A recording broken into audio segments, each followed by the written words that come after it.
maksud saya berwawancara kepada Bapak yaitu untuk memenuhi tugas perkuliahan mata kuliah azas-azas dan paradigma. Nah, pada kesempatan hari ini sebelumnya saya berterima kasih atas kesempatan dan waktu yang telah Bapak berikan untuk membersamai saya dalam berwawancara pada hari ini. Langsung wawancaranya. Ya. Apa pengertian pendidikan jasmani menurut Bapak? Baik, terima kasih. Pendidikan jasmani terdiri dari dua kata. Yang pertama adalah pendidikan, yang kedua adalah jasmani. Pendidikan sendiri dapat kita artikan sebagai usaha yang dilakukan dengan sadar, terstruktur untuk mencapai tujuan pendidikan. Adapun jasmani adalah fisik.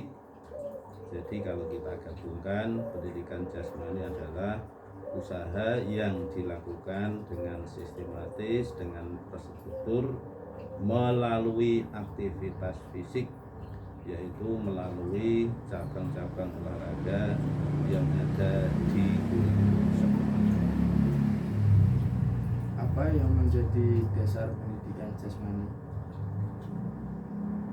Yang mendasari pendidikan jasmani adalah satu, undang-undang yang terkait dengan keolahragaan. Yang kedua adalah kurikulum yang berlaku di sekolah, baik mulai dari SD, SMP, SMA, SMK, bahkan sampai kepada perguruan tinggi. Itu yang mendasari terlaksananya pendidikan jasmani di sekolah. Mengapa pendidikan jasmani diperlukan di semua pendidikan? Baik, pendidikan jasmani diperlukan di semua jenjang pendidikan karena setiap orang butuh kebugaran. Dari situ bisa kita ambil satu kesimpulan bahwa tujuan pendidikan jasmani adalah untuk meningkatkan kebugaran.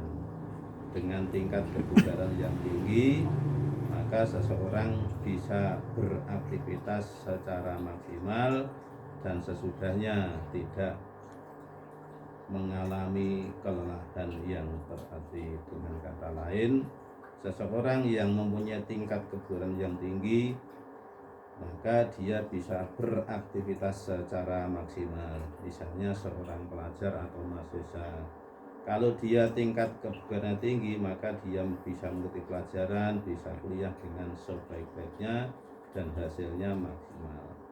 Sebaliknya, kalau dia tingkat kebugaran rendah, maka dia akan merasa lemas, merasa malas untuk belajar, sehingga nanti tujuan pendidikan secara keseluruhan tidak bisa tercapai. Pengalaman apa yang Bapak rasakan dari pendidikan jasmani? Baik, tentu pengalaman ada yang menyenangkan dan ada yang kurang menyenangkan. Kalau di sekarang ini, tentu kita berpijak pada satu peserta didik. Peserta didik sekarang lebih kurang perhatian terhadap pendidikan jasmani, karena sekarang anak-anak lagi gemar untuk bergaberia. Jadi mungkin lebih menyenangkan, lebih mengasihkan, karena secara langsung bahwa pendidikan jasmani itu kadang-kadang dirasa memberatkan, atau kadang-kadang susah, atau kadang-kadang membuat capek dan sebagainya, karena mereka belum paham betul tentang tujuan dari pendidikan jasmani itu sendiri. Itu dari sisi negatif. Dari positifnya, tentu kita bisa bermain dengan anak-anak, bisa bersendaguru di lapangan, kemudian bisa berinteraksi dengan bebas, dengan senang, sehingga bisa berkomunikasi dengan anak secara bebas, tidak seperti pelajaran-pelajaran yang lain yang harus di belakang meja, di dalam kelas, dan lain sebagainya. Saya kira itu. Mungkin baik, itulah beberapa pertanyaan yang saya berikan pada kesempatan kali ini.